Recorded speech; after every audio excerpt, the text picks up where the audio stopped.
E agora, com você, diretamente do Templo de Salomão, a Palavra Amiga do Bispo Macedo. Olá, meus amigos, em o nome do Pai, do Filho e do Espírito Santo sejam abençoados aí onde você ou vocês estão, no seu lar, no seu trabalho, no lugar frio de uma prisão, onde você está confinado. A bênção do Deus Pai, Filho e Espírito Santo chega a você também. Chega a todos. Chega a todos que creem, que acreditam, que aceitam, que recebem, que dizem no fundo da alma: amém, eu recebo. Seja abençoado você, a sua casa, a sua família, o seu trabalho, toda a sua vida seja abençoada, seja protegida, seja guardada, em o nome do Senhor Jesus Cristo.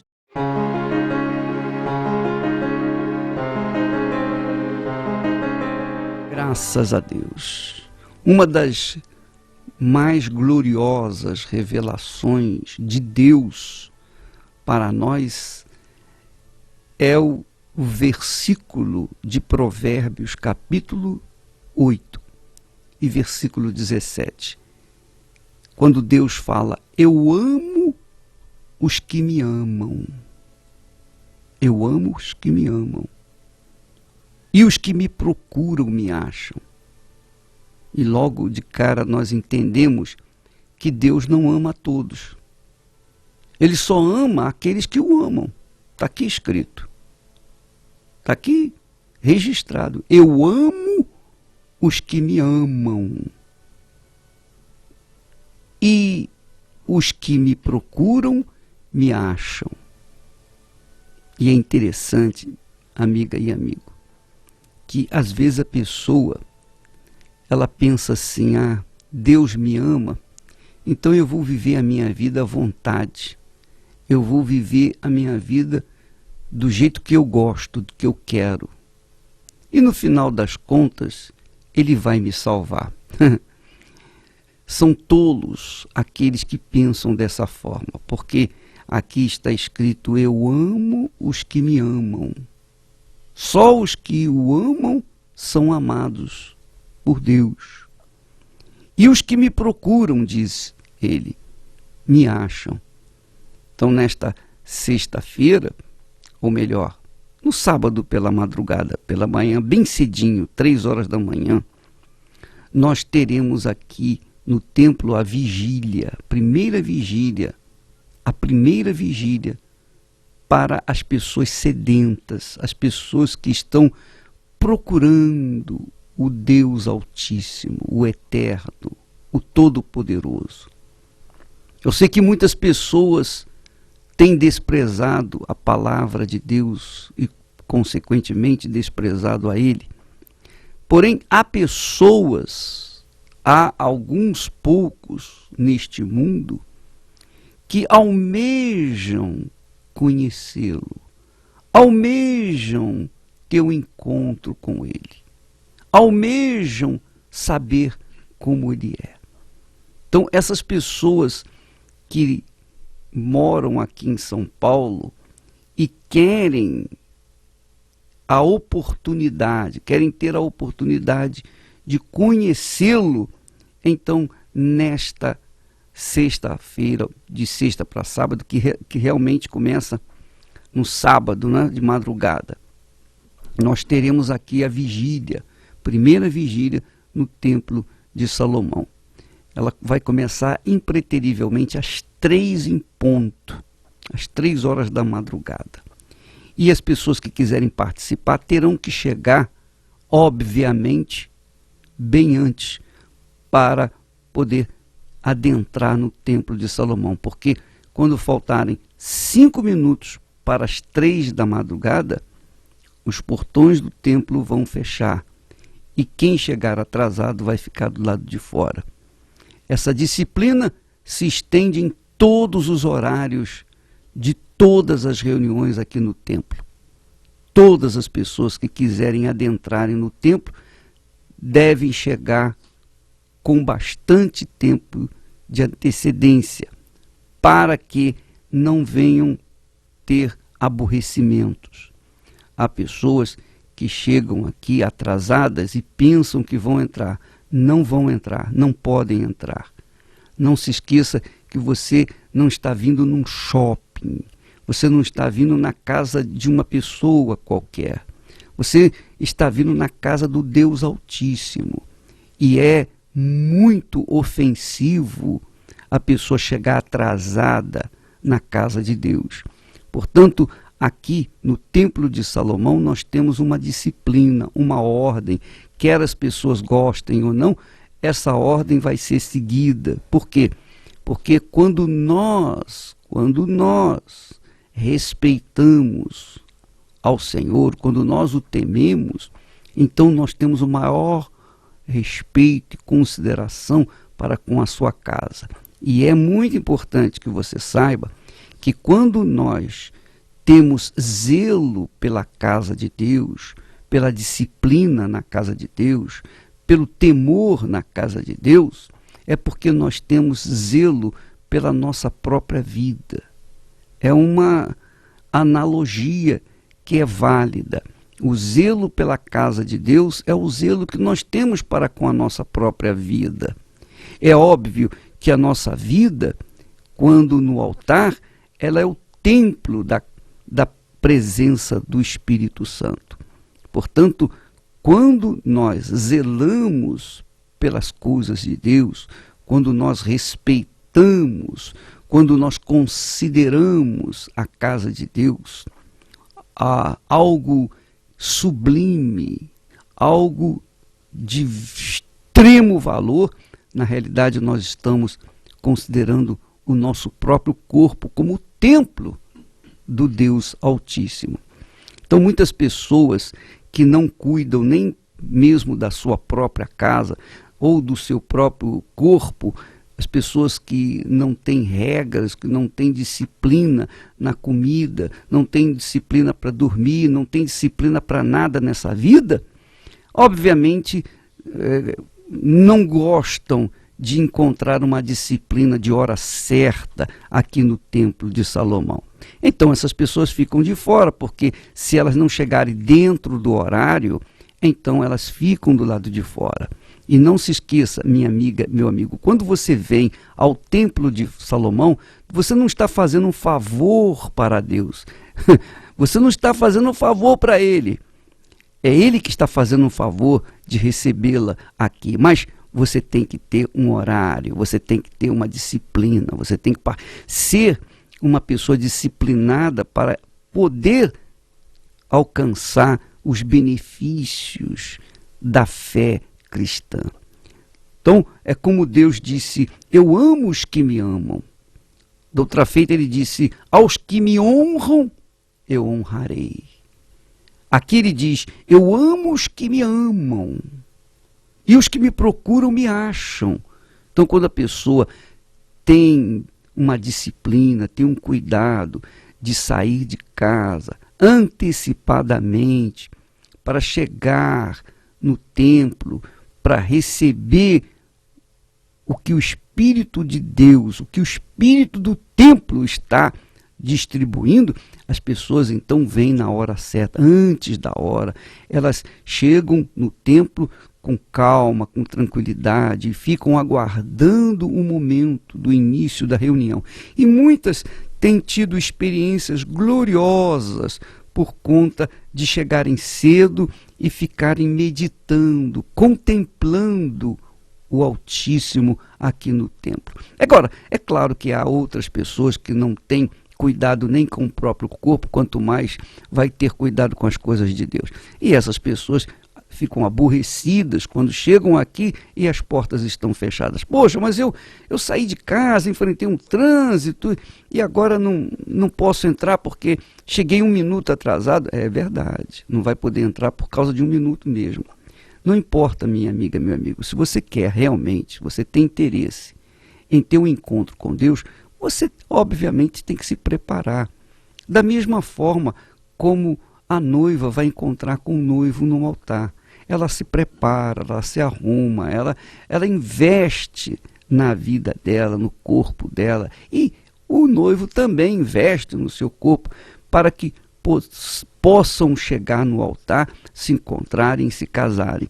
Aqui não é diferente no Templo de Salomão.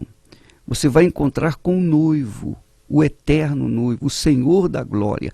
E obviamente você tem que estar preparada, você tem que vir preparada, você tem que estar com o seu pensamento voltado para Ele. Então você não vai chegar de forma apressada, você não vai chegar de forma, como se diz, de qualquer maneira. Não, você vem de uma forma educada, de uma forma disciplinada, temente a Deus, para que então você possa ser beneficiada. Se não for assim, é melhor nem vir, porque as coisas de Deus são disciplinadas, o reino de Deus é disciplinado. Mas você precisa saber que Deus não ama todos, Ele só ama aqueles que o amam, está aqui escrito. Eu amo os que me amam, eu amo os que me amam. Você não pode chegar aqui no templo de qualquer maneira. Você, por exemplo, sai de casa para ir num baile. Aí, de repente, você fala, ah, não, eu não vou no baile, não, eu vou lá no templo. Não é assim. Você, para vir aqui no templo, você tem que estar programado para isso. Programada para isso. Você tem que vir com o coração aberto, desejoso. Um coração dedicado ao Altíssimo, para que você seja abençoada. E aí sim você será honrada por Deus, porque você vai vir disponível, disposta a ter um encontro com Ele. Por isso ele disse, os que me procuram, me acham. Os que me procuram.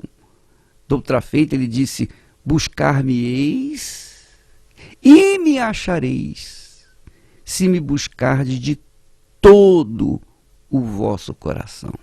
Portanto, quando você vier aqui no templo, venha preparada, minha amiga, meu amigo, para que Deus possa abençoá-la de fato e de verdade. Não só você, mas também a sua família. Nós vamos ouvir agora um testemunho de um homem que foi agraciado, recebeu o Espírito de Deus, mas ele recebeu não porque merecia, mas ele fez por onde, para que pudesse receber o Espírito Santo. Vamos ouvir. Meu caso, como se fosse um caso perdido. Eu vim de uma infância já de um lar destruído, porque meu pai enveredou para as bebidas, brigas dentro de casa com minha mãe. Então a gente vendo tudo aquilo lá, a gente não tinha uma felicidade, não tinha uma união dentro de casa. Éramos em 3 irmãos e todo dia a gente via briga. Meu pai bebendo, batendo na minha mãe. Então a gente já cresceu um pouco revoltado. Então foi naturalmente, encontrei o pessoal da rua e como naquele tempo o pessoal usava as drogas ali, a maconha, que era o que mais se usava naqueles anos, eu acabei experimentando a maconha com alguns colegas, né? Diziam colegas, e dali comecei a usar praticamente todo dia, até que conheci a cocaína, aí começou um pouco a mais, porque a cocaína era mais forte, já exigia um pouco mais de dinheiro para comprar. Então, para fazer aquilo, eu não tinha dinheiro, era um garoto. Então, a gente começou a roubar. Juntou alguns moleques lá, se juntamos e começamos a fazer pequenos furtos, né? E dali foi aumentando, porque veio outras drogas. Chegou o LSD, a heroína e outros tipos de comprimidos que a gente passou a usar, lança-perfume e outros tipos, Bentil e mais alguns outros. Então, necessitavam dinheiro a mais. Então, a gente começou a partir para os roubos mesmo de uma vez. Chegamos até a roubar banco, fazer assaltos maiores. E, num determinado momento, num desses envolvimentos com roubo, acabei sendo preso também por causa de um roubo, que não fui eu que fiz, mas como eu guardei aquilo que tinha sido roubado para as pessoas, eu fui preso até injustamente, né? Mas continuei com as drogas do mesmo jeito. Eu passei lá dentro sozinho, tive que me virar de várias formas. Foram 3 anos difíceis para mim. Eu creio que foram um dos piores da minha vida, porque eu sofri muito. Eu sentia a falta da família. Era um adolescente, não era um homem, era um adolescente. mas sentia falta da família. Fui privado de muitas coisas dentro dali do sistema carcerário. Então aquilo lá para mim não foi bacana, foi algo que me destruiu. Já vinha da destruição das drogas, já vinha da destruição do lar. E lá dentro não aprende nada de bom. Tudo pior, lá é uma faculdade para o mal. Quando eu saí da cadeia, eu continuei preso na realidade. Eu continuei preso àquela situação que eu vivia antes. As drogas. Eu não tinha uma vida, pessoal, eu não tinha uma vida, porque eu vivia para as drogas. Havia um buraco dentro de mim que faltava alguma coisa. Eu não entendia o que, então eu tentava ocupar aquele espaço cada vez mais com as drogas, cada vez mais com os roubos, continuei com os roubos e outras coisas mais que eu aprontei aí para tentar tapar o buraco. Em um determinado momento eu comecei a beber, num outro momento fui trabalhar em salão de baile, comecei a beber mais ainda. Eu achava que eu era aquela última criatura da face da terra, sofrendo, sem família, sem ninguém para poder dizer que amava, não tinha um carinho de ninguém. Eu saía praticamente para ir para esse salão na quarta-feira, na outra quarta-feira eu aparecia em casa, e já chegando para trocar de roupa e voltar. Então eu não dormia, eu parecia um zumbi, como eu falei, um lixo, eu era um verme, vamos dizer assim, era um verme. Para a sociedade eu era uma porcaria, um lixo, eu não tinha mais, eu mesmo achava que eu não tinha mais jeito. Eu já imaginava um dia eu num caixão, eu já estava desiludido por completo. Eu saí para a rua, eu resolvi dar um fim em mim, eu não queria mais fazer parte da sociedade, eu queria estar na rua. Como eu me sentia um lixo, eu falei, então vou ser parte do lixo, eu vou ficar na rua. Foi aí que piorou minha vida, aí se destruiu por completo, porque eu me tornei um andarilho. Eu cheguei a andar 300 quilômetros, 3 dias e 3 noites, sem parar. O corpo não aguentava, mas as pernas continuavam andando. Ao ponto de eu ter fome, no Mato Grosso eu tive fome, e é um estado onde tem muita carne. Eu não cheguei a comer, ali eu comi o excremento dos animais. Ele fazia e eu com fome ia comer, mas não comia carne. A gente passava em porta de restaurantes, do estado que eu estava, barbado, sujo, era um lixão, era um lixão próprio. Eu pedia comida, mas o pessoal não dava. Então eu ia revirar o lixo. Mas até no lixo eles não deixavam eu pegar. Eles não deixavam a gente mexer, porque tinha jogado aquela hora, ainda estava bom. Eu vinha no outro dia eu vinha, aquela comida estava azeda. Aquilo já fedia, fermentava, tinha mosca, às vezes já estava até com bicho. Eu vinha cachorro comer ali. Eu cheguei comendo lá de cachorro. Eu cheguei a um ponto de ser igual ao cachorro, porque ele estava comendo e eu no lado. Não tinha diferença. Ele estava ali com as 4 patas, eu ajoelhado também. Bebi água nas valetas ali, onde saía aquela água, aqueles coxos dos animais ali. Eu cheguei a pegar aquele sabugo de milho, aquele já está podre, que o animal já jogou fora. Aquilo eu pegava e tentava chupar para ver se matava a minha fome. De tão grande que era esse vazio dentro de mim, eu passei para isso. Eu cheguei a dormir na rua, passar animal em cima de mim, cobra no meio do mato. Eu andava nas estradas como se fosse um doido. Eu falava sozinho na estrada. Às vezes passava um carro, eu estava conversando sozinho. Para mim, foi algo assim terrível, porque eu chorava, porque eu sentia falta de ter uma vida. Eu queria ser feliz. Eu queria voltar para minha casa, eu queria ver minha mãe, eu queria ver meus irmãos. Eu queria ser alguém. Mesmo naquela loucura, eu queria ser alguém. Eu já não queria mais ser o lixo. Eu queria viver. Então eu tentei tudo. Era algo para mim muito difícil. Muito difícil. Eu tenho uma família que a gente se alimentava muito bem. E aquilo lá para mim foi uma destruição total. Ao ponto de se eu pegar na mão aquilo lá e achar que era um alimento, sendo que era o resto, o lixo do animal. Depois de tanto sofrimento, eu resolvi voltar para casa. Eu estava em Manaus e eu fui num determinado órgão público e eu consegui uma passagem para voltar para São Paulo. E eu chegando em São Paulo, a minha mãe, como já estava indo na Universal, ela fez um convite para mim. Era até uma quinta-feira. E eu fui participar com ela, né? Fui junto com ela, porque eu pensei assim, bom, minha vida já está destruída. Eu já passei o que eu passei, eu vou lá com ela. E entrei naquela quinta-feira, participei com ela daquela reunião. Quando acabou a reunião, eu lembro que veio uma pessoa e falou comigo se eu tinha gostado, o que eu tinha achado. E eu falei, olha, para mim... Só que ele olhou para minha cara e falou assim, rapaz, se você não voltar, tu vai para o inferno. E eu parei, eu olhei para aquilo, eu fiquei bravo na hora. Porque eu olhei, eu até pensei comigo, falei, pô, o que esse rapaz quer? Aqui é uma igreja. E ele vem falar que eu vou para o inferno? E no primeiro dia que eu pisei na Universal, mesmo eu querendo responder àquela pessoa que falou para mim que se eu não voltasse eu iria para o inferno, naquele mesmo dia, algo mudou dentro de mim. Ainda existia o vazio. Mas aconteceu uma coisa, aquela noite eu consegui dormir, eu tive paz. Então eu voltei e peguei firme nas correntes porque eu queria a cada dia que aquilo aumentasse. Então eu não parei de fazer as correntes. Eu lembro que o pastor, um determinado dia, falou para mim do Espírito Santo. Porque eu chegava para ele, acabava a reunião, eu pedia para ele fazer oração para mim. Então eu conversava com ele. E num dia ele falou do Espírito Santo.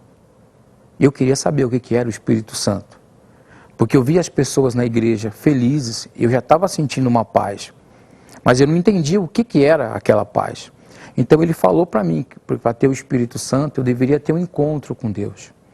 Então eu comecei a fazer o quê? Tudo que ele me ensinava, eu botava em prática. Eu comecei a seguir as orientações dele à risca. Ele pedia que eu orasse, ele dizia que eu tinha que buscar, que eu tinha que participar daquelas reuniões próprias para a busca do Espírito Santo, para ter um encontro com Deus. E eu tinha uma sede imensa. Eu botei aquilo dentro de mim. Foi meu carro-chefe. Eu quero conhecer o Espírito Santo. Eu não sabia o que era, mas eu queria conhecer. Então, não demorou muito tempo, não. Eu sei que eu fiz alguns domingos, eu determinei dentro de mim, eu falei, eu quero conhecer esse Espírito Santo. Porque o pastor falou que o meu vazio só ia ser preenchido com o Espírito Santo. Então eu lembro que eu buscava com afinco, eu tinha um desejo, eu tinha sede. Nas madrugadas em casa eu buscava o Espírito Santo, eu pedia para Deus, eu queria conhecer Ele. Então não demorou muito tempo. Em alguns meses, eu lembro que eu estava na igreja, estava até no banheiro, estava lavando minhas mãos e estava falando com Deus. Aquele dia eu fui para a igreja determinado a conhecer esse Deus, a conhecer o Espírito Santo. E eu estava lavando as minhas mãos, estava até cantando uma música, e de repente eu comecei a falar com Deus. E falei, a reunião começou, e eu continuei ali, no banheiro, lavando as mãos, comecei até a sorrir, porque eu falei, poxa, a reunião começou, eu estou aqui. E naquele momento, algo diferente aconteceu. Dentro de mim, aquele vazio acabou naquele instante. Eu sei que o Espírito Santo se apossou de mim naquele momento. Ele tapou o vazio, me encheu de uma forma que eu não consegui conter as lágrimas. Outrora eu chorava de tristeza. Não eram lágrimas de tristeza, mas de alegria. Porque enquanto ele vinha preenchendo, tomando posse da minha vida, as lágrimas desciam. E eu comecei a entender o porquê que o pastor falava de nascer de Deus. Por que o Espírito Santo? Eu sei que naquele banheiro ali, eu tive forças, eu fui tomado de algo tão forte que eu saí dali um homem, um vencedor, sabe, eu saí daquela porta para fora, era como se fosse o sol iluminando o salão daquela igreja. Eu me senti outra pessoa. Eu saí dali enorme. Aquele lixo lá de trás já não existia mais. Ali foi como se eu tivesse nascido da minha mãe novamente, só que ali foi de Deus. E dali em diante, a minha vida foi transformada. Porque eu nunca mais parei de buscar o Espírito Santo. Depois daquele encontro, eu queria levar esse Deus a todo mundo. Eu queria falar do Espírito Santo, eu queria que as pessoas conhecessem aquilo que eu conheci. Porque mudou. O antigo Cláudio não existia mais. Daquele momento, daquele banheiro ali, foi algo tão intenso que eu acho que o que veio depois não era mais o Cláudio. não era o Cláudio, era uma outra pessoa. Tanto é que depois desse encontro com Deus, eu conheci a felicidade dentro de mim, interna. Eu conheci uma pessoa que hoje é minha esposa, sou casado. Eu tenho hoje uma vida sentimental abençoada, feliz, porque a minha esposa é tudo que eu queria.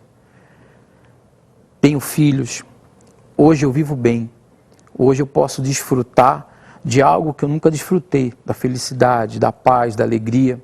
E hoje eu posso dizer que eu sou outra pessoa, sou transformado por causa do Espírito Santo. Doce Espírito. Pois é, minha amiga, meu amigo, é uma questão até de sabedoria, de inteligência. Quando a pessoa recebe o Espírito de Deus, o Espírito Santo, ela recebe a plenitude de Deus, a totalidade de Deus. Ela recebe o tudo de Deus. E consequentemente, se ela recebe o tudo de Deus, a vida dela é uma nova vida, transformada, corpo, alma e espírito. Então você vê o testemunho desse rapaz. A vida dele mudou como da água para o vinho. E é isso que Deus quer fazer na sua vida também. Agora, é claro, você também tem que desejá-lo. Porque esse rapaz não merecia. Ele era bandido, era lá assaltante, era ladrão, foi preso e etc, etc. Mas veja que o que aconteceu. A vida dele foi transformada. Ele hoje é um homem de bem. Bem casado, tem uma família bem constituída, uma pessoa próspera. Quer dizer, tudo isso aconteceu a partir da descida do Espírito de Deus no corpo dele, o bispo. Você tem lutas do lado de fora, você tem suas batalhas pessoais, mas você jamais perde essa paz, e foi a colocação que o Cláudio fez. E nessa vigília, o Espírito Santo, ele vai aproveitar a oportunidade, assim como você não deve perder, de encher a sua vida, desde que você se entregue 100% a ele. Se volte para ele, assuma de fato um compromisso com ele. Eu acredito que essa vigília será como o Pentecostes que aconteceu naquele dia. Todos estavam reunidos e Deus não perdeu a oportunidade, derramou o Espírito Santo. Pentecostes significa colheita, primícia. E o Espírito Santo virá nessa vigília, o bispo, para colher muitas almas, eu tenho certeza disso. Essa vigília é para as pessoas sedentas. Você já tem o Espírito Santo, você está cheia do Espírito Santo, então você não precisa vir. Obreiros da Igreja Universal do Reino de Deus que estão convictos, não, eu tenho o Espírito de Deus, tampouco precisam vir. Precisam vir apenas aquelas pessoas que estão sedentas. Eu não tenho o Espírito de Deus. Elas confessam e estão conscientes do que não tem o Espírito de Deus, porque a vida delas não reflete essa situação. Então você que está querendo, desejando, almejando, aspirando o Espírito de Deus no seu corpo, acima de qualquer outra coisa, acima da família, acima da saúde, acima de uma bênção econômica, de um casamento, enfim, acima de tudo você tem que desejá-lo, porque se você não tiver fome e sede, ele tampouco vai poder vir sobre você. Não adianta você vir sem sede, porque é o que o Senhor Jesus disse: quem tem sede, venha a mim e beba. Quem tem sede, se você tiver sede, venha. Se você não tiver, fique onde está. Não perca a sua noite de sono.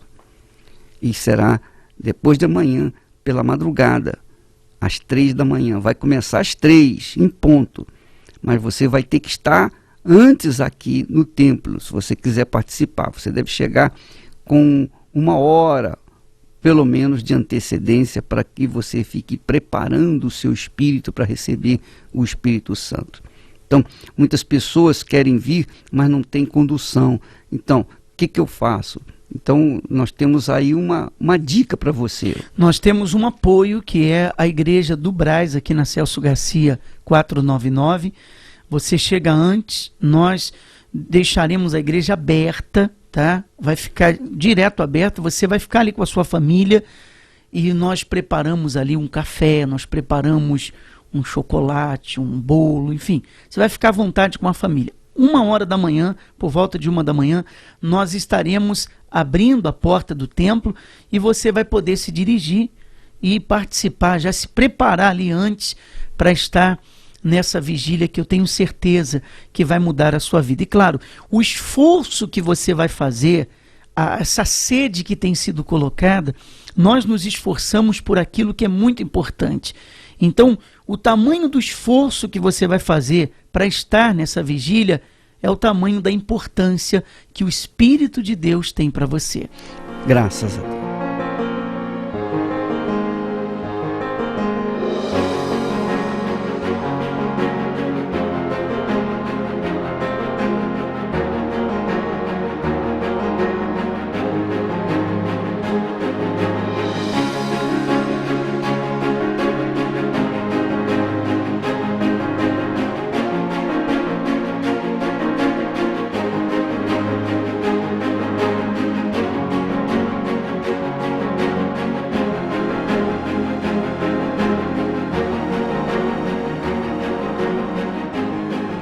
Eu quero mostrar para você agora o que aconteceu na última sexta-feira aqui no Templo de Salomão.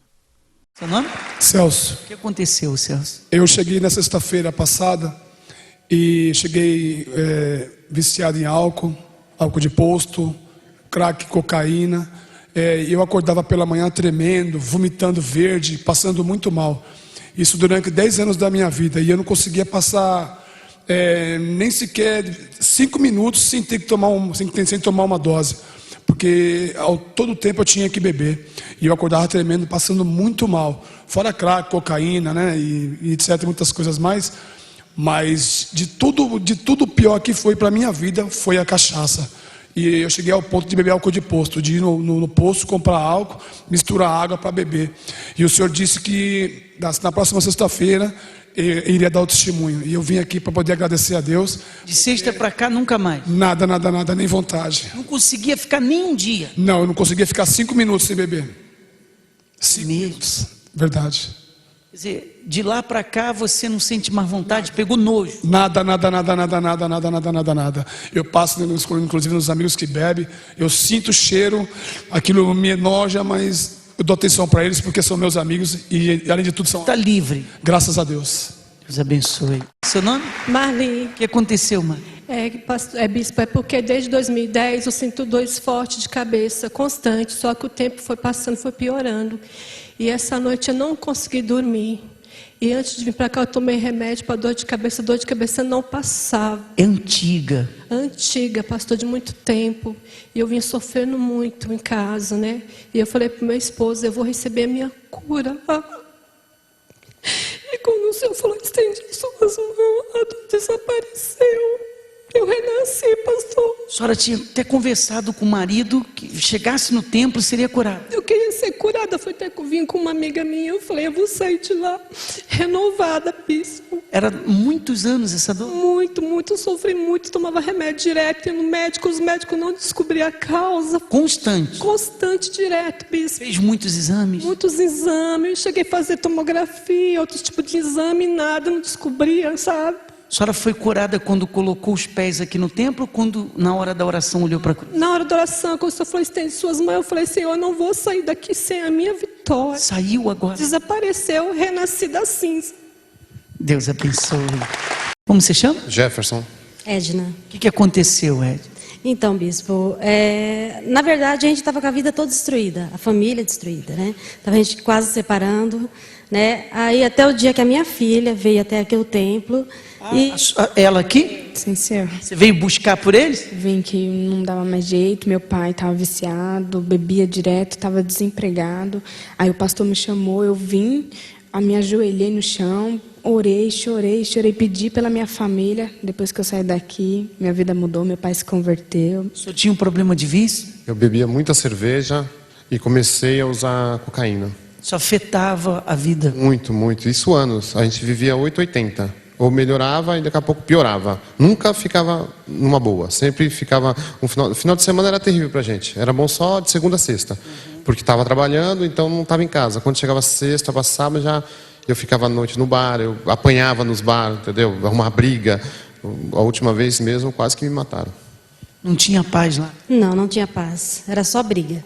Só briga. E vocês presenciavam tudo isso? Foi, nós descobrimos que ele estava usando cocaína, né? E foi, assim, um chão para mim, porque ele sempre foi o meu tudo, né? Aí eu descobri, assim, foi horrível. Quer dizer que a sua intercessão aqui no Templo de Salomão fez a mudança? Sim, senhor. Depois que eu saí daqui, minha vida já saiu transformada. Ele arrumou emprego, se converteu, foi batizado e eu trouxe toda a família agora, né? E está bem o senhor? Graças a Deus. Liberto dos vícios? Liberto, eu estava comentando com o pastor. Depois disso, eu fui numa festa da família, não tive vontade, no Dia dos Pais, não tive vontade nenhuma de tomar cerveja, não sinto vontade nem de droga, nada. Não sinto vontade mesmo. Né? Feliz? Feliz, super feliz. Deus abençoe. Deus abençoe, viu? A pergunta é, tem preço isso? Essa mudança de vida, a cura, a libertação desse rapaz viciado, a mudança nessa família não tem preço. Mas essas pessoas, elas se empenham para buscar a Deus. E Deus vê isso, vê a determinação dela, vê a vontade dela de vencer, de mudar de vida. Eu quero fazer um convite para você que está gemendo, que está sofrendo, você que não aguenta mais a situação que está, você está com a corda no pescoço. O desespero é tamanho na sua vida que você já buscou em tantos lugares que você não acredita mais em nada. Preste atenção. Nessa sexta-feira, nós estaremos realizando as 7 orações. Eu e mais 6, nós estaremos orando por todos os sentidos da sua vida. De uma forma você vai entrar, de outra você vai sair. Nós não estamos convidando você para buscar mais uma igreja, mais uma religião, não. Nós estamos mostrando e oferecendo a você uma nova vida. Quero que você mude de vida. Essa é a nossa proposta. Nessa sexta-feira, às 10 horas da manhã e às 8 da noite. Lembrando que sempre 1 hora antes você deve já estar aqui no templo, sempre de olho e atento à disciplina. Chegue cedo, você vai estar ali em espírito já para receber a sua vitória. 10 horas da manhã e às 8 da noite, aqui na Avenida Celso Garcia, no número 605, na Zona Leste de São Paulo.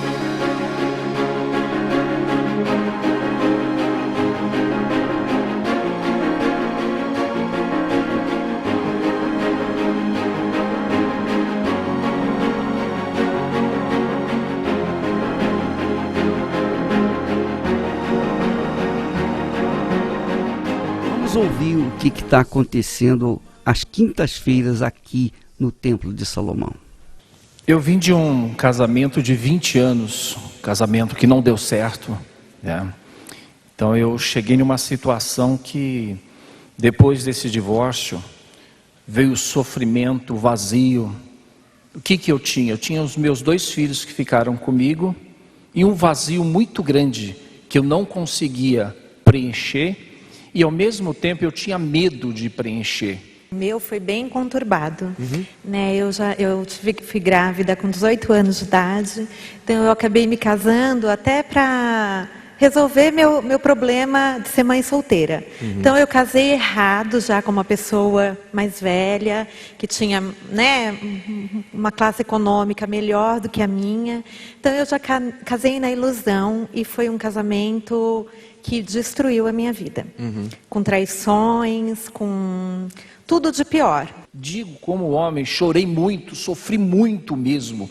Eram noites e noites chorando porque eu não sabia o que fazer. Foi quando eu cheguei na terapia do amor, comecei o tratamento, né? Isso para mim foi muito importante.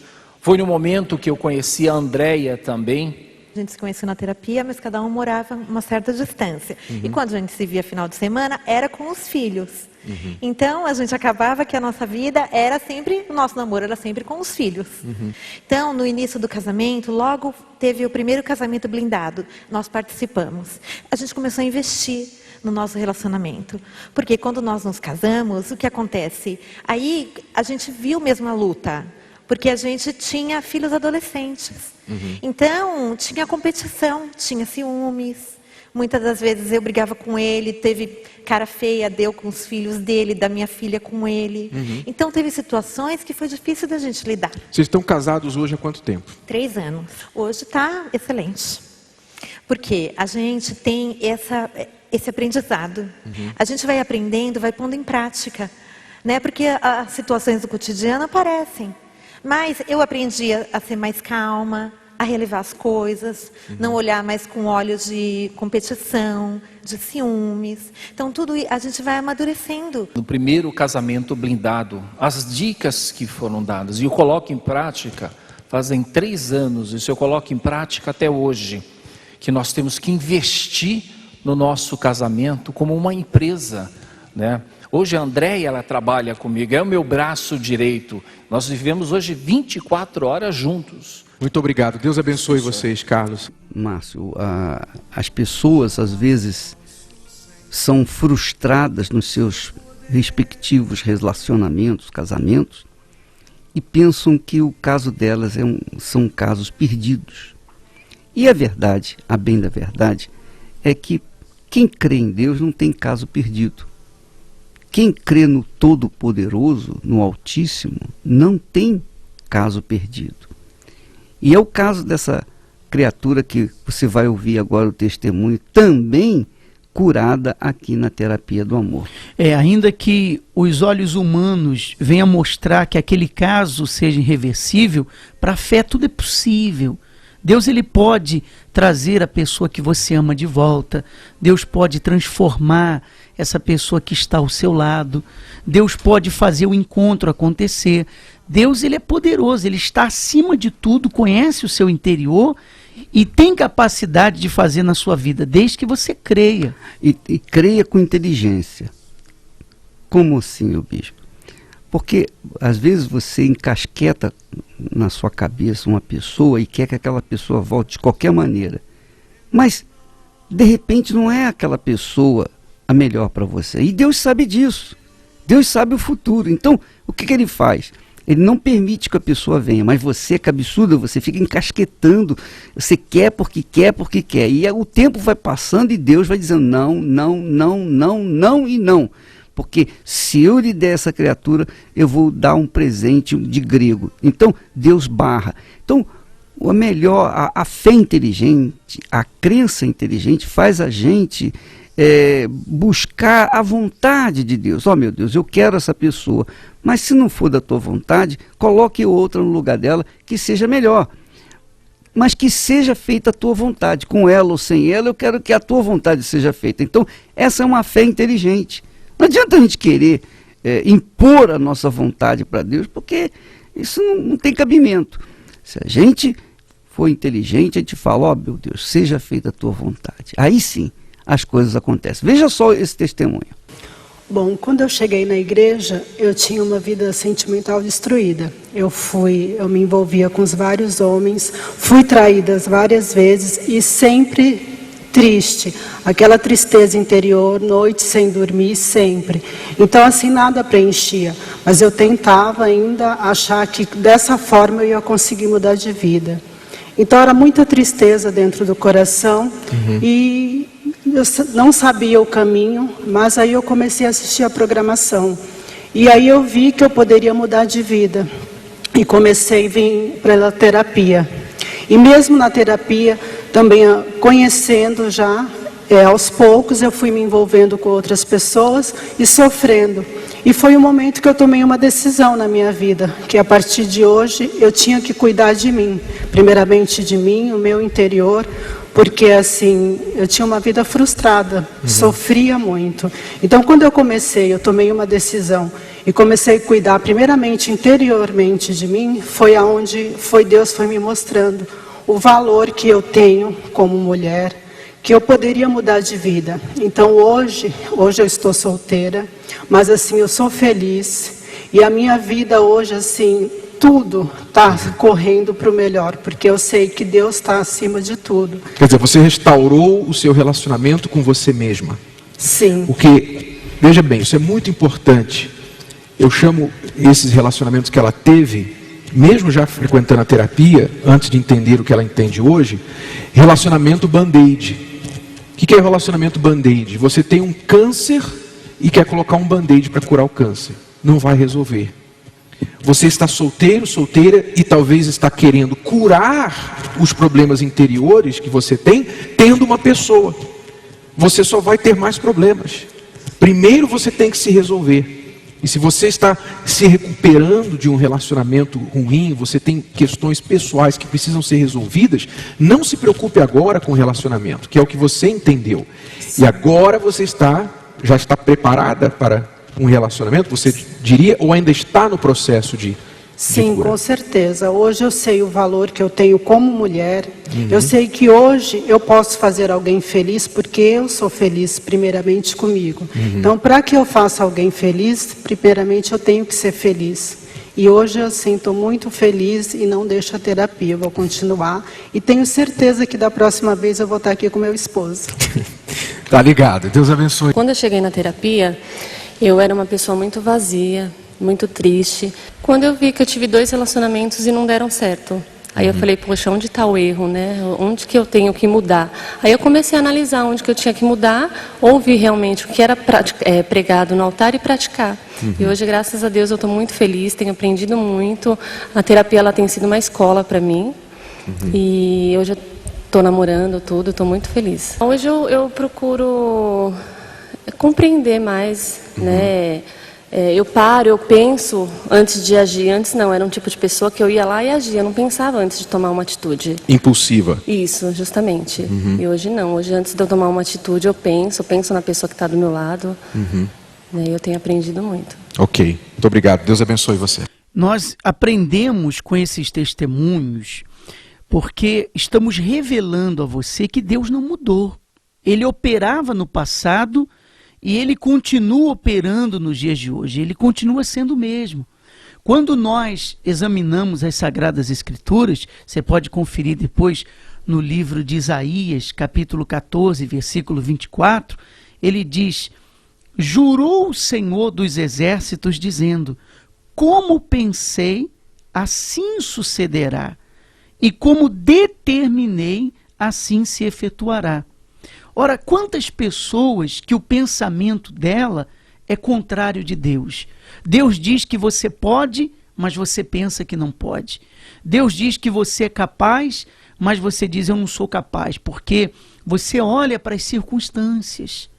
Você é aquela pessoa que diz, eu não sei falar direito, eu não tenho estudo, eu não tenho cultura, eu não tenho isso, eu não tenho aquilo. Mas o nosso Deus não está limitado a esse tipo de coisa. E quando você fica olhando para isso, você passa então a aceitar o problema, aceitar o sofrimento. É aquela velha história, você passa a conviver com o inimigo. Quer dizer, a pessoa que não acredita em si mesma, não adianta ela crer em Deus. Não adianta ela acreditar em Deus, que não vai funcionar. A pessoa tem que acreditar em Deus, mas também acreditar em si mesmo. Então, o que Deus fala? Como pensei, assim sucederá. Como determinei, assim acontecerá. Quer dizer, Deus dá a dica de como devemos nutrir os nossos pensamentos. Como nós devemos pensar. Nós temos que pensar de forma positiva. Nós temos que pensar de forma que podemos todas as coisas quando nós estamos associados, ligados, quando nós estamos em parceria com o Altíssimo. É por isso que o dia 14 vem aí. E no dia 14 nós estaremos determinando aquilo que nós queremos do nosso Deus. Você vai determinar, você vai unir a sua fé com todos os pastores, obreiros, em toda a Igreja Universal do Reino de Deus, para que a sua vida cresça, para que haja essa mudança. Você vai enxergar a partir de hoje que você pode, que você é capaz, porque Deus já determinou assim. Você vai escrever o que você quer e no dia 14 nós estaremos apresentando a Deus e honrando a Ele. e da forma que você honrá-lo, você será honrado também. Você sabe que tudo depende da gente, né? Se eu penso negativamente, como que eu vou querer alcançar a vitória na minha vida? Eu tenho que pensar como Deus. No mínimo eu tenho que pensar como Ele. Porque o que Ele pensa é o melhor. Eu tenho que pensar como Deus. Se eu penso como Deus, eu penso no melhor para mim, para os outros. Eu tenho um objetivo claro, límpido, e que me ajuda, me dá forças, que me dá sustentação para perseguir aquilo que eu determinei. E o senhor sabe que a pessoa, quando pensa negativo, ela olha para a vida dos outros, não deveria, mas ela olha para a vida de alguém que esteja pior do que ela para ela se conformar. Então ela pensa o seguinte: eu estou desempregado, tá, mas tem um monte de gente desempregada também. Ah, eu estou doente, mas tem um monte de gente doente. Ah, eu fracassei no amor, mas minha tia também, minha irmã também.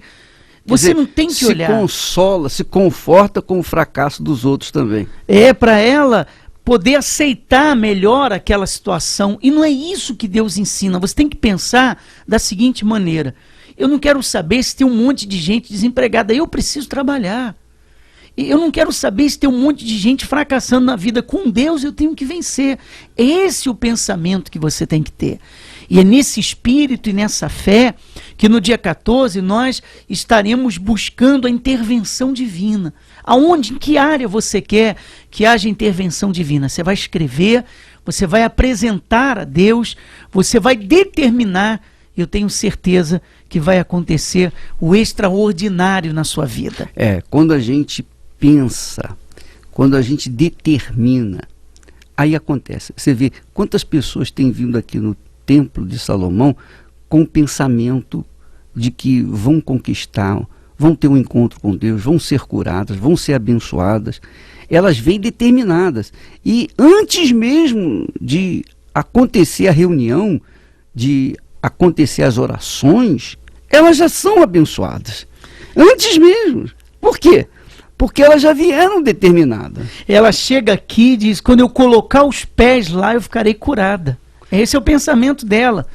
Então, minha amiga, meu amigo, você que deseja alcançar a plenitude da vida, há muitas portas que estão sendo abertas para você. Em todas as igrejas universal do Reino de Deus, há sempre uma porta aberta para que você possa entrar e alcançar uma vida nova sem pagar nada, bastando a manifestar a sua fé.